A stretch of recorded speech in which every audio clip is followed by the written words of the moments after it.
Was South Africa, then Burundi and Gambia. Well, now it is Russia.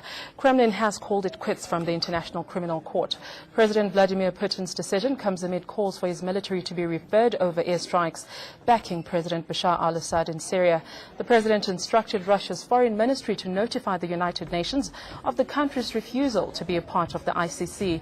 Russian media is saying the government is pulling out of the 2002 Rome Statute, which establishes the International Criminal Court status and powers. Global commentators have already started to raise questions on the ICC for its so-called partisan role in global conflicts. And with these withdrawals, it seems the discontent has crossed the African shores and has found takers in other parts of the world as well. Don't go. That was the heartfelt appeal to African nations as the International Criminal Court opened its annual meeting under the cloud of a wave of unprecedented defections.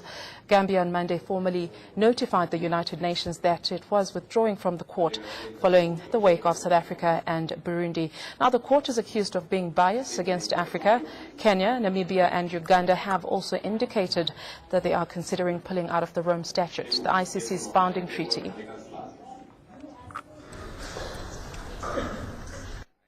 Today, there is a powerful feeling of injustice sweeping the African continent, whose citizens perceive the ICC as an expression of judicial imperialism against its patriotic and pan-African leaders.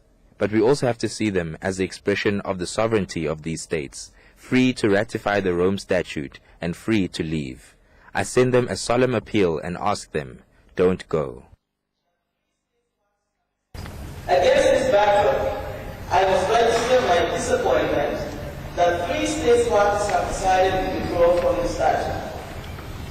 While acceding or withdrawing from any treaty is a sovereign act that duly deserves respect, any act that may undermine the global movement towards greater accountability for atrocity crimes and a rule-based international order in this new century is surely, when objectively viewed, regrettable. Well, joining us via Skype now is Professor Alex Meziev. Professor, thank you so much for coming back to Africa Tonight. We certainly appreciate it. What is your view on the whole issue of Russia coming out of the ICC? What possible reasons do you see could have affected them? Good evening. The possible reasons for Russian withdrawal is very clear. Because just 2 days ago, the chief prosecutor of ICC published her annual report on the state on the preliminary examination in different situations. And when we look into the so-called Ukraine situation, we could see that the prosecutor chooses to accuse Russia in committing international crimes. So the prosecutor qualified the civil war that is ongoing in the western Ukraine as an international armed conflict. And this qualification is totally out from the reality. And this, of course, could not just escape the attention of Russia, which was during 16 years the signatory of ICC statute. So Russia during 16 years was waiting and dreaming that ICC could be an impartial organ. And of course, after such a report, all hopes are gone. How does this affect Syria in today's circumstances, since we do know that Vladimir Putin's army was backing Assad's army in bombarding Syria and trying to get rid of the terrorists? Well, I don't think that the Russia withdrawal of today could have any implications in the situation in Syria, because Syria is not a member state of ICC.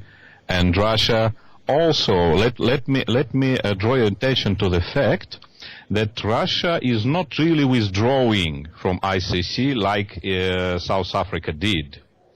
Russia withdrew its signature from the treaty. So Russia was never member of ICC, because you know the difference between being a full member after ratification, and especially after adoption of domestic law, and just signing the treaty. So neither Russia, neither Syria was and are the members. So I don't think that today's decision affects the Syria situation. Well, what kind of a reaction do you think we'll get from the United States, particularly with the new president-elect who will be taking office come January?